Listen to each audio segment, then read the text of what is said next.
Chizuro, AOKI, thank you so much for joining us. I wonder if you could just sort of introduce yourself first of all and just say what you do at the GEF. Okay, my name is Chizuro AOKI. I lead the efforts that GEF takes with the conventions, including this one, CCC, as well as 4 others that we serve as financial mechanism, biodiversity, chemicals, land degradation, and so on. And I've also spearheaded the efforts to pull together the capacity building initiative for transparency, which I'm here to talk about today. Transparency is obviously an enormous issue going on with the Paris Agreement, and I wonder if you could just maybe talk about where you see either a lack of capacity or a need for more sort of multilateral organisations like your own to come in and assist countries. Okay, yeah, that's a very good question. Well, as we all know, one of the cornerstones of the Paris Agreement is that each and every country, both developed and developing, would put their contributions on the table in terms of how much emission reduction they can have. And the notion of transparency came into being because all the countries want to make sure that what the emission reduction potential as well as emission reduction achievements that the countries can put on the table can be comparable, as well as are based on sound data as well as analytical frameworks. And when that came into being in Paris, it was clear that many developing countries still needed the institutional and human capacity support to make sure that they have the capabilities as well as infrastructure necessary within the country to be able to comply with the transparency requirements, which is Article 13 of the Paris Agreement, but also continue to help the countries to have better institutions, better frameworks, so that their emission reduction potential can also be further enhanced in the whole notion of the global stocktake. The Paris Agreement starts in 3 years.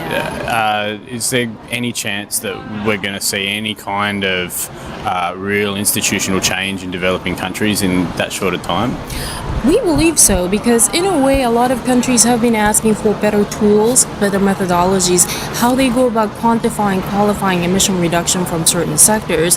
And there's been a lot of efforts that's already being undertaken in different countries that can also be made available to different country contexts, different sectoral contexts. So we're already seeing a lot of interest in the CBIT as well as participation from countries to make sure that they have access as well as learning opportunities and cross-learning information exchange and knowledge management type initiatives. So we're very excited that quite a number of countries have already taken up the offer to receive resources from the CBIT, and a greater number of institutions are also raising their hands they want to be part of the global network to be able to coordinate and enhance and move forward together. Which countries have come forward? Is there a sort of general demographic of countries, or has it been quite mixed? It's been quite mixed. As per the Paris Agreement decision, any country, any party, developing country party, can access CBIT by requesting support. So the door is open to all the developing countries. And so far we've already approved projects from 13 countries, and that would include CIS and LDCs all the way to a lot of middle income countries. And we're continuing to work with additional countries. Quite a number of them already said we want to do it.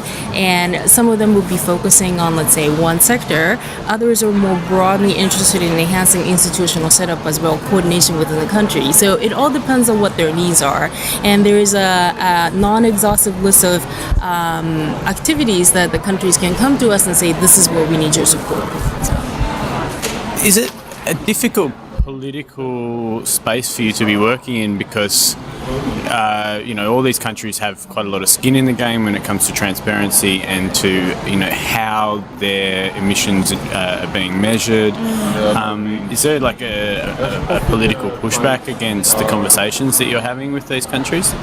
Surprisingly low, and we do believe part of the reason is that all the countries have been conducting what's called the greenhouse gas emissions inventory work in the national communications, as well as quantifying your adaptation needs in NAPAs. And every 2 years, non-Annex 1 countries have been submitting what's called the BNM update report.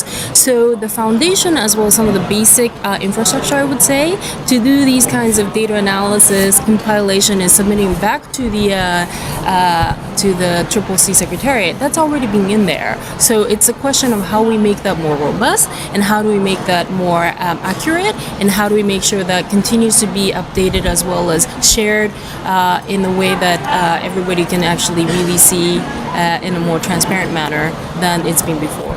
So the foundations have been there. Are there any countries that have not asked for your help that should?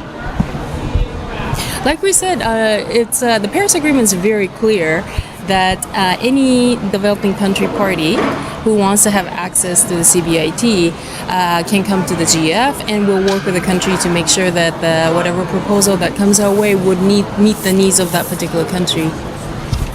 Thank you very much for joining us.